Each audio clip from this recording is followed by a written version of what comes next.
Hello everyone, welcome to IndieVoice. Today is an exciting day. We're going over Tribute Games' most latest and newest published game called Panzer Paladin. This game has been a long time wait for me after looking at Tribute Games' Twitter feed, seeing all the gifs and updates on how this game looks and how well polished it will be. I have been extremely excited for it, especially for the release. But anyway, let's get started with the review. So the sight of giant swords blazing through the night sky might be hair-raising, but stand your ground. The sinister, Ravenous, and the legions of brutal demons are ready for battle. Even though with all the armies in the world, nobody can stop them, but humanity has one final ace in the hole, the cutting-edge power armor called the Paladin, and the android pilot called Flame. So far in my particular experience throughout this game, after playing it, going through each of the levels, gathering as many weapons as possible, while at times when fighting the boss it is worth it to fight them off as Flame,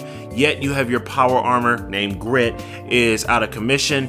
Flame does have a lot of room and space to dodge and has decent damage with her laser whip. This game does give off a Mega Man and Bionic Commando feel. Panzer Paladin gives many ways to go about when winning a fight. All the weapons you pick up from the enemies throughout the levels give unique power-ups and abilities.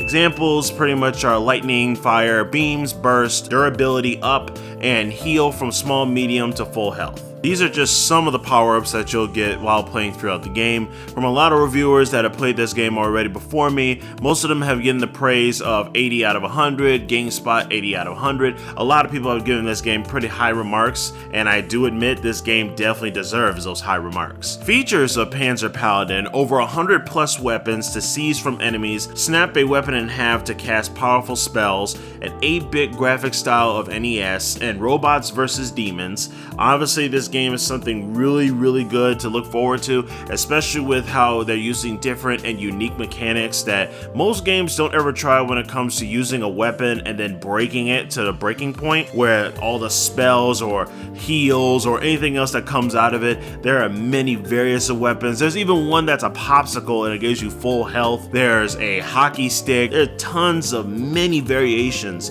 You can even create your own weapons in the blacksmith shop. I think you can use it once you create it. I'm not sure exactly. I am still working out throughout the game to see if there's any more hidden features. I have created a couple of weapons in there. The one I recently created was called the Demon Divide, and it's a pretty broadsword looking weapon. So far it has been really interesting on how they used a lot of creativity in the pixel art design. Now the pros and cons for this game. Pros are really well polished, fun gameplay, unique mechanics, and tons of content. Now, the cons are the ones that are kind of small, not too massive, something that you can easily ignore, but the cons are complaints about the last level being like Wily's Castle. If you have not played any sort of Mega Mans before, or at least Mega Man 8, you see how Wily's Castle has like, you know, those levels going all the way up and they're long, tedious levels. That's pretty much something that somebody can easily complain about. Then the other con is it's being too expensive. It's only $20. That's not really expensive. I've seen more games that should be $20, but yet they're being like 60 bucks entirely for a full entire game. That's not really much a con. Even though with its slight issues and maybe somewhat repetitive levels, it's still one of the greatest games from Tribute Games and has become one of my favorites. The verdict I give for Panzer Paladin is a must-buy for those that love action platformers or want something different with its unusual mechanics. It's definitely a breath of fresh air when it comes to the NES type graphics, and definitely something you should check out. If you're not interested in Panzer Paladin, you can check out Tribute Games' other games like Flinthook, Mercenary Kings, and several other ones that you'll see in the description below. But thank you for liking, commenting, and definitely subscribing.